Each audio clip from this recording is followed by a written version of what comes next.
si Tio itu menghina presiden. Bang, dengan keberanian seorang Tio ya kan, juga Bukan berani, bodoh itu.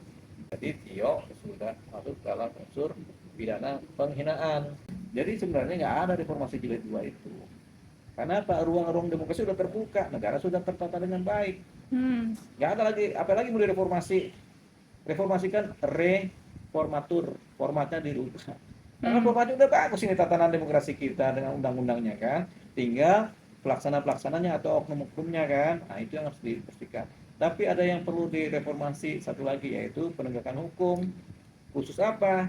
Khusus mengenai hukuman-hukuman bagi para koruptor.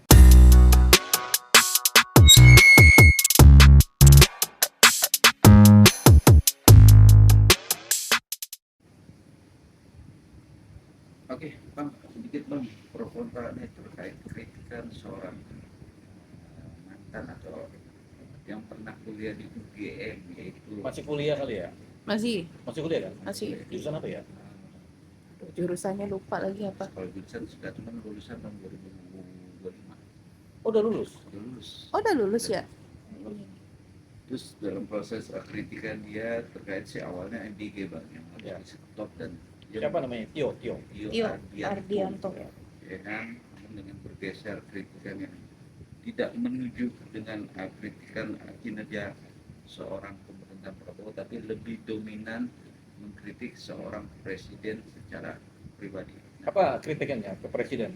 Ada kata-kata yang tidak pantas lah Bang, yang nggak perlu dijelaskan. Apa tuh? Yaitu saya punya piaraan A, B, saya model B, lebih rasis lah bahasanya. Oh, menghina. Ya. Menghina kan? Ya penghinaan. Jadi ada kritik, ada menghina. Biasanya begitu, ada mengkritik, ada menghina.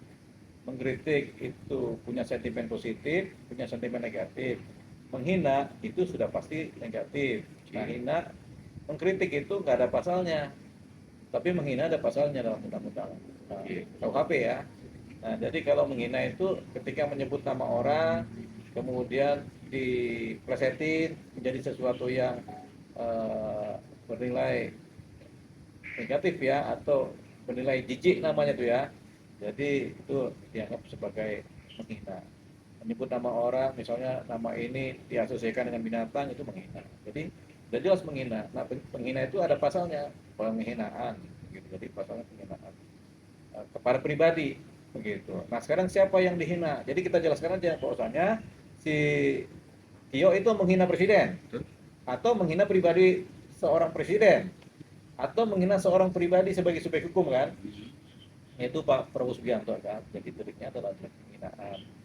Penghinaan itu sudah diatur, mencemarkan nama baik kan, menghina mencemarkan nama baik ke depan publik kan, jadi itu nanti ada pasalnya tuh.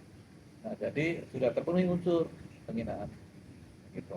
Kalau dia mengkritik, tentu yang dia kritik itu adalah jabatan presiden beserta pemerintahannya beserta program-programnya, itu yang dikritik. Programnya misalnya nggak bagus, atau programnya penuh dengan korupsi, atau programnya ternyata jadi sarang koruptor. Nah, itu dihina, di dikritik itu. Tujuannya apa? Supaya ini tidak ada lagi program seperti ini, atau lebih bijak lagi dalam membuat program, kan begitu. Ya, disebut mengkritik. Tapi kalau udah menyerang pribadi seseorang, namanya, atau kemudian diasosiasikan dengan nama binatang atau nama apa-apa yang kemudian jelek atau menurunkan derajatnya, martabatnya, itu sudah disebut menghina. Jadi Tio sudah masuk dalam unsur pidana penghinaan. Gitu. Nah, tapi kan tampaknya kemarin tadi sudah dilaporkan oleh banyak pihak ke kepolisian. Ya, itulah kalau kita sebenarnya tidak bisa membedakan antara mengkritik sama menghina, terus kemudian mental setting kita itu sebenarnya lebih suka menghina, ya berpotensi ada orang yang nggak suka atau ada orang yang dicemarkan, sehingga berpotensi dilaporkan polisi. Dalam kasusnya Tio ini akhirnya kan dilaporkan ke polisi kan, sebagai suatu laporan pengaduan ke polisi kan. Sebenarnya yang mengadu ini nanti adalah si yang namanya disebut, yaitu Pak Prabowo Subianto sendiri, kan dia yang dihina kan. Tapi karena dalam jabatan sebagai presiden mungkin ada clue-clue di mana yang dihina martabat dan jabatan presiden, sehingga bisa negara melaporkan, bisa pihak masyarakat melaporkan yang merasa nggak terima. Tapi kan dalam penghinaan atau kritikan, konteksnya kritikan loh bang, menghina dalam Ya. proses kritikan, membangun dalam konteks Udah, jadi kinerja udah dia, Bang. jelas sih apa itu disebut mengkritik, apa itu disebut menghina. Menghina itu lebih kepada fisik seseorang, nama baik seseorang dijatuhkan, martabat seseorang dijatuhkan, itu menghina. Atau keluarga seseorang di jelek-jelekin, itu menghina. Tapi kalau kalau mengkritik itu bukan kepada pribadinya, tapi kepada program kerjanya. Karena ini kan yang bersangkutan yang mau dikritiknya sedang menjabat. Jadi karena jabatannya, karena program jabatannya, karena pemerintahnya, itu boleh dikritik, dan kritik itu jelas, menghina juga jelas gitu. Jadi sebenarnya mudah membedakan antara mengkritik dan menghina tadi. Tapi aku melihat dari mengkritik dalam posisi kinerja itu apa bang? Apa untuk kritik yang membangun, apa kritik Ya, apa kritik bang? kan ada dua. Oke. Kritik yang tendensinya ke arah positif, Oke. membuat konstruktif, atau kritik yang arahnya sebenarnya pengen menjatuhkan, yang sifatnya kritik negatif, yang destruktif ujungnya. Jadi itu aja. Kritik yang menghancurkan sebenarnya kritik yang kemudian melepeh namanya itu kan. Tapi dikritik begitu. Tapi kritik ini batas-batas koridornya jelas, yaitu tidak menyerang martabat seseorang, tidak menyerang fisik seseorang, tidak membuli lah fisik atau martabat atau nama baik seseorang dan keluarganya, dan atau martabat kelompoknya gitu. Bang, kan awal kritikan itu pun terkait masalah MBG Ya. yang terjadinya ada penangkapan seorang dadar. Ya, itu kritik. Dari perkembangan itu, ya kan, dia meminta di stop MBG itu. Nah, abang bagaimana? Itu kritik. Tapi minta di stop. Iya, itu kritik. Jangankan dia, banyak orang juga minta men-stop karena nggak manfaat, nggak faedah dengan pertimbangan masing-masing. Nah, itu kritik. Tapi ketika udah Prabowo, Anda tuh ini, Iya. Anda tuh itu, nah itu udah ada menghina. Gitu. Jadi sepanjang kritik, kita juga boleh, ini kita juga nggak sepaham nih sama MBG. Kalau dipukul rata gitu aja, apalagi sudah korupsinya sudah banyak. Makanya kita kritik nih supaya MBG jangan begitulah. Kalau perlu di stop lah. Atau kalau nggak bisa di stop, mungkin dibikin kebijakan yang adil lah. Mengenai apa? Ya supaya MBG ini tepat sasaran lah, efektif, efisien, tidak ada korupsinya, nah, begitu. Ini kita kritik itu. Tapi ketika menghina, beda lagi. Kau presiden, nama kau tuh begini, kau tuh sebenarnya begini, kau begini, nah itu yang sifatnya negatif, ya itu udah masuk ke penghinaan. Ini pilah dua. Bang, dengan keberanian seorang Tio, Bukan berani, bodoh itu. Oke. Ya, Banyak oke. berpendapat gitu bang, ya kan, alumni game juga bisa membedakan kritik sama. Iya dong, kita dari zaman Menghina. dulu juga paham itu mana mengkritik, mana menghina. Kalau sampai ada laporan polisi, dilaporkan, kemudian jadi laporan polisi kan udah masuk unsur menghinanya kan. Sehingga yang bersangkutan kita anggap bodoh aja, begitu. Tapi berbalik dengan kata juga pemimpin negara juga dengan statement itu bang. Siapa? Si Tio juga dengan pemimpinnya sekarang banyak yang bodoh. Oh iya memang begitu. Ya ini kan masih, jadi yang kita ini tindakannya nih bodoh, tindakannya seperti itu. Kenapa Anda lakukan yang seperti itu, akhirnya lapor polisi kan, begitu kan?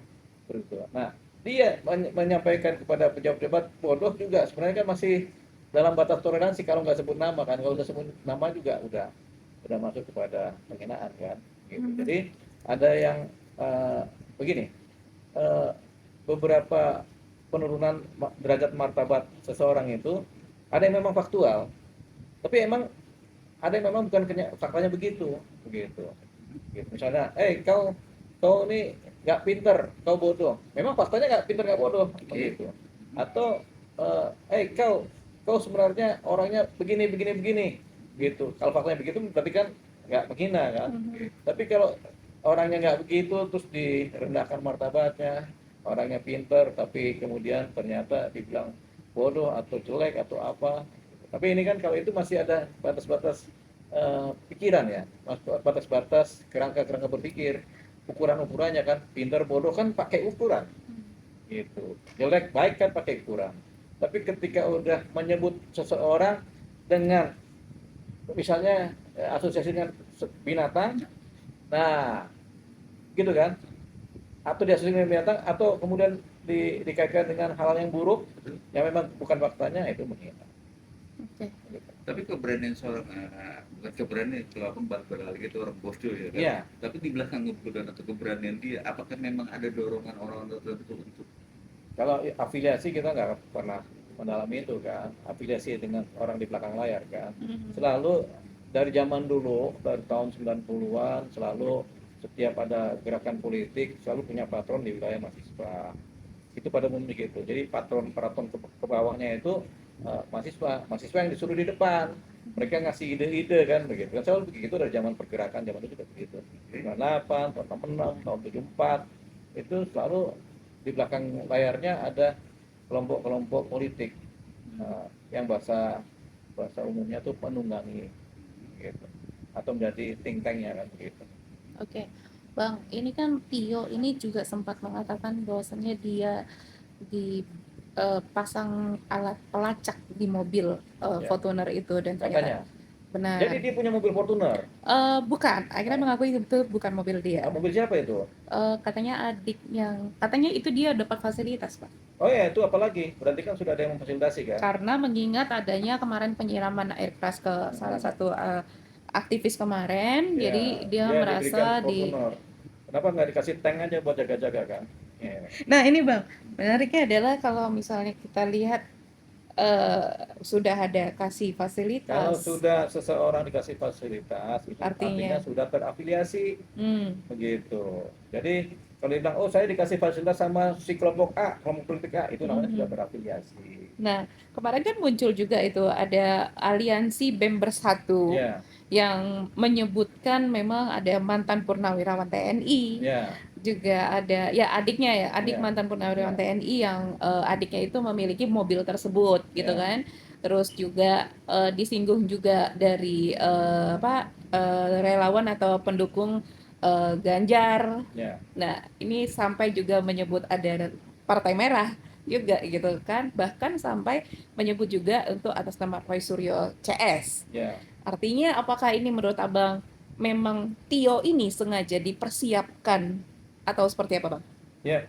Berkemungkinan dia juga aktif ya. Mhm, Pertama dia aktif penggalangan dengan afiliasi kelompok tertentu, mhm, atau kemudian dia dimanfaatkan oleh kelompok tertentu. mhm, Itu namanya orang perang politik kan, selalu ada penggalangan, ada patronase, ada yang menjadi pionirnya, jadi pionnya, mhm, ada yang jadi kingmakernya kan begitu kan. Nah, jelas ketika Tio sendiri bilang dia difasilitasi, itu udah berarti kan dia harus tunduk sama yang memberi fasilitas. Nggak mungkin oh ya difasilitasi ambil aja, pasti ada negosiasi di situ, ada dukung mendukung di situ, jadi mhm, sudah terafiliasi sebenarnya. mhm, Jadi demonstrasinya kalau dia kemudian menjadi provokasinya dari dia, berarti nggak murni kan, gitu. mhm, Kritik-kritik atau hina-hina itu memang nggak murni dari dia sebagai pribadi yang muncul, tapi mhm, sudah dipakai oleh pihak di belakang layar. mhm. Berarti ini memang sengaja aji mumpung ya, Bang, untuk membelah mahasiswa atau memang untuk mengalihkan isu? Nggak ada pengalaman demonstrasi aja, Hmm, ide aja, tapi tetap selalu setiap demonstrasi apapun juga selalu ada penunggangnya di mhm, belakang layar, baik yang sengaja maupun tidak sengaja, baik yang tadinya terafiliasi maupun yang tadinya tidak terafiliasi, begitu. Jadi hmm, selalu begitu. Ini kan kelompok-kelompok komunal, ya kelompok-kelompok sosial. Setiap kelompok sosial itu selalu ujung-ujungnya dimanfaatin oleh orang-orang tertentu atau iya, kelompok sosial lain, gitu. mhm, Jadi pergerakan kelompok sosial tuh kadang kemari itu memang pertanyaan yang menggerakkan ketua kelompok, kemari ketua kelompok, tapi setelah ada pemberian keuntungan kelompok yang lain ikut nimbrung, iya, begitu. oke. Lalu ini kan yang dikritiknya Tio ini kan tadi MBK sama BBM? kenaikan BBM. Ya, Bang, menariknya ini kan adalah kenaikan BBM mungkin kita sudah tahu ya Bang, sama-sama tahu memang dampaknya dari mana gitu kan. Karena Presiden juga kan kemarin sempat menyebut tidak, kalau bisa memang tidak naik. dinaikkan gitu Tapi kan, tapi ya, kenyataannya kan memang akhirnya naik gitu Bang. ya. Nah, ini Abang melihat kasus BBM ini seperti apa Bang menurut Abang sendiri? Pertama Apakah kalau memang kalau kritikan siapapun boleh mengkritik. hmm, Jadi termasuk Tio pun boleh mengkritik, tapi jangan hmm, menghina. hmm, Nah, kemarin dia sudah offset menghina, ya udah itu dia lah hmm, penghinaan kan. Tapi kalau kita bicara kritik, kritik ini tergantung dari perspektif mana Hmm. mereka melihatnya dan ukurannya apa yang mereka pakai untuk mengkritik. Udah. Tapi kritik boleh. Nah, tapi kalau kita ditanya bagaimana tentang BBM naik ini, apakah rasional atau tidak, sepanjang kenaikan BBM khususnya yang non subsidi itu terkait dengan kenaikan minyak dunia itu masih rasional, terukur secara ekonomi. Ya. Jadi kalau minyak dunia turun, harga minyak dunia dia juga turun lagi gitu. Iya. Nggak mungkin harga minyak tinggi terus kita tetap di sini aja, ininya nggak ikut naik juga. Eh, diskrepansinya ketinggian, subsidi akhirnya mau nggak mau kan ditalangin sama negara lewat devisa kan, bangkrut kalau nggak ikut naik. Jadi kalau minyak dunia naik ya ikut naik begitu, turun ya ikut turun begitu. Itu yang hukum ekonominya begitu. Gitu. Jadi kalau mengkritik ya masing-masing punya latar belakang atau dasar-dasar mengkritik. Cuman kalau pakai ilmu ekonomi sudah pas apa enggak nih kritikannya. Tapi kritikan boleh. Jadi dia mengkritik boleh-boleh aja. Mungkin dia mengkritiknya dari sisi sosial bukan dari sisi ekonomi. Mengkritiknya dampak yang lebih besar. Itu boleh itu mengkritik itu. Menarik pun kata kritik yang abang tadi berpendapat, tapi sorotan abang dengan kritikan bahwa saya kasih nama kucing itu Prabowo Subianto, itu juga udah termasuk penghinaan bang. Penghinaan dong kan itu melekat pada nama orang, asosiasinya kan nama orang. Nama orang kemudian digabungkan dengan nama binatang kan? Itu namanya penghinaan. Sudah masuk unsurnya kalau itu. Tinggal ahli bahasa aja. Iya kan harus ada ahli bahasa tuh, ahli bahasa Indonesia tuh. Apakah ini termasuk dalam kategori menghina apa? Tidak, selalu ahli bahasa menentukan. Tapi kalau kita sih yang sudah biasa ngadepin begini ya ini udah penghinaan. Tapi juga kemarin juga saya juga melalui telepon salah satu anggota atau yang pernah dari partai sendiri. Itu hal biasa bang. Kalau bukan ada presiden dengan kritik kayak gitu ya, karena dia kan pejabat publik yang harus dikritik dengan tegas. Bang. Nah, bang sependapat Iya. berbeda pendapat. Iya, jadi gini, nggak serta merta setiap penghinaan kemudian harus dibarengi dengan laporan polisi. Banyak orang menghina SBY itu karbau, lembu, itu kan zaman dulu kan. SBY diam-diam saja sampai pada satu titik dia bikin laporan polisi juga kan, begitu. Jadi setiap penghinaan yang kemudian tidak dianggap oleh si yang merasa terhina, jadi penghinaan ini kan sambil lalu. Menghina iya tapi bukan pidana karena tidak dilaporkan, gitu. Jadi kita bilang ini sudah penghinaan. Tapi kalau tidak dilaporkan ya penghinaan ini ambiar aja, hilang saja. Nggak ada unsur pidananya. Kenapa? Karena tidak ada laporan polisi. Tapi penghinaan ini masuk unsur pidana. Tapi karena tidak ada yang melaporkan berarti kan tidak ada LP-nya kan. Jadi tidak ada yang merasa dirugikan. Itu. Kalau penghinaan harus ada yang merasa dirugikan kan. Nah, pada kenyataannya waktu zaman SBY dulu udah dikatain macam-macam, dia masih kuat tuh, tidak bikin laporan polisi kan awal-awalnya kan, jadi aman aja itu kan. Jadi penghinaan yang tidak dibarengi dengan laporan kepolisian, pidananya kemudian menjadi tidak bermakna karena yang merasa dirugikan, yang merasa dihina merasa tidak terhina. Kan selama ini kan banyak mahasiswa berdemo minta sesuatu dari kinerja presiden tanpa ada kata yang substansinya, kelabang bilang memfitnah, tanpa kata-kata yang kita tegas. Ya. Tapi tidak berarti juga tidak baik. Tapi kalau nggak kayak gitu nggak bakal viral dan nggak akan didengar oleh pemerintah atau negara sendiri bang. Nah itu gimana bang? Sebenarnya kalau mau didengar ya bakar-bakarnya juga didengar kan, ya kan? Rusak-rusak juga didengar kan, begitu. Jadi tergantung perilaku apa yang mau dijalankan begitu kan. Jadi membakar-bakar nanti viral didengar juga isi substansinya, merusak juga didengar juga, atau kemudian bikin macet jalan raya sedemikian rupa sampai berhari juga didengar juga ekspresinya kan, atau menghina juga didengar juga nanti ekspresinya. Sebenarnya ini kan sarana-sarana dipakai, tapi ini sarana-sarana yang merusak semua kan, yang didengarkan, perusahaan yang didengar kan merusak semua kan. Tapi ada juga yang kemudian dengan demonstrasi sebenarnya didengar aspirasi itu, karena di negara ini kan ada banyak intelijen.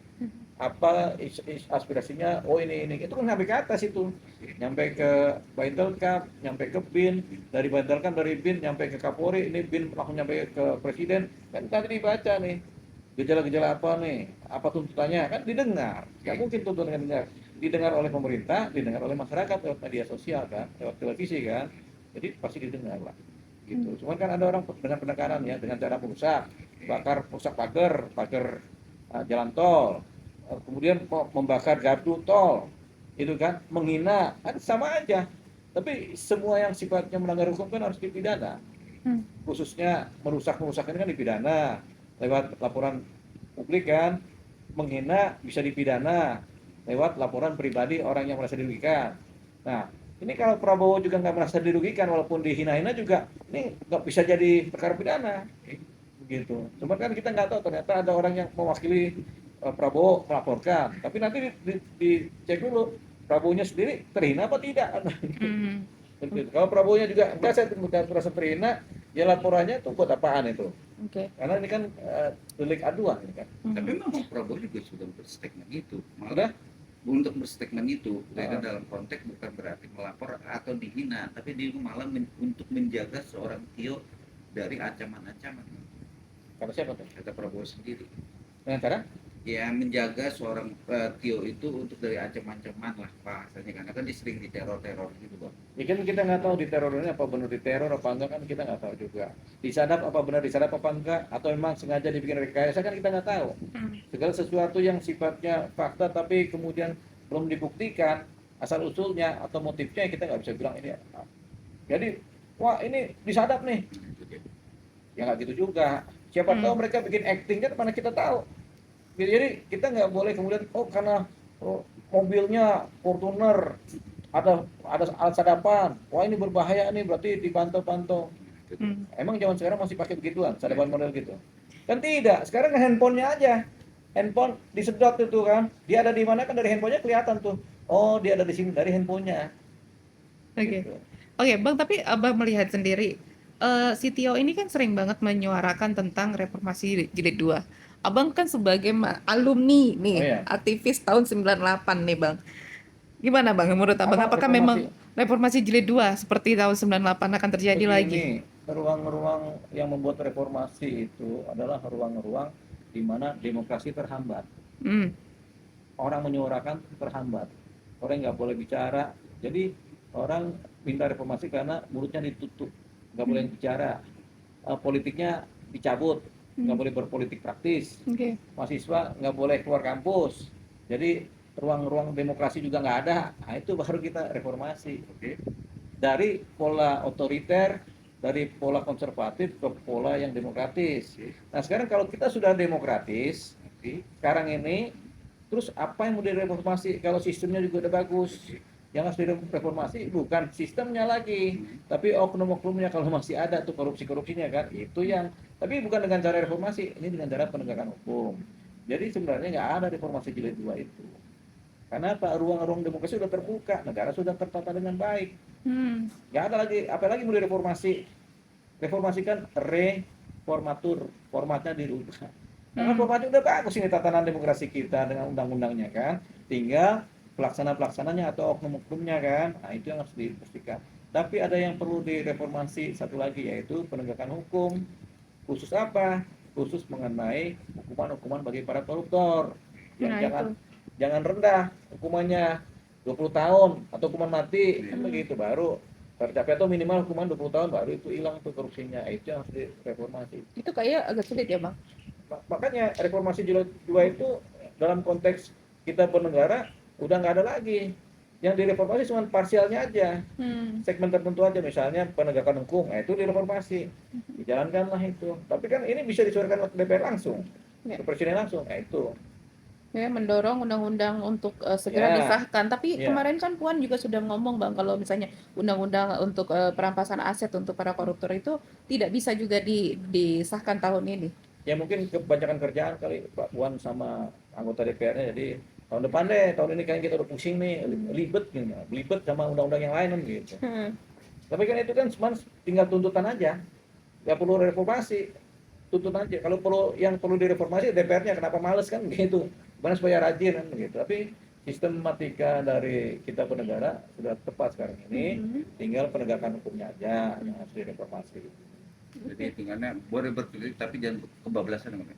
Boleh Boleh mengkritik tapi jangan kebablasan. boleh mengkritik tapi jangan menghina, boleh mengkritik tapi jangan boleh berdemonstrasi tapi jangan merusak, kan begitu. Untuk kata kebablasan dengan narasi yang menghina itu juga kan nggak Nah, boleh itu juga, Bang. itu ya, setiap kebablasan kan biasanya melanggar hukum kan. Itu. Ya, jadi itu kita tegasin aja tadi kan. Oke,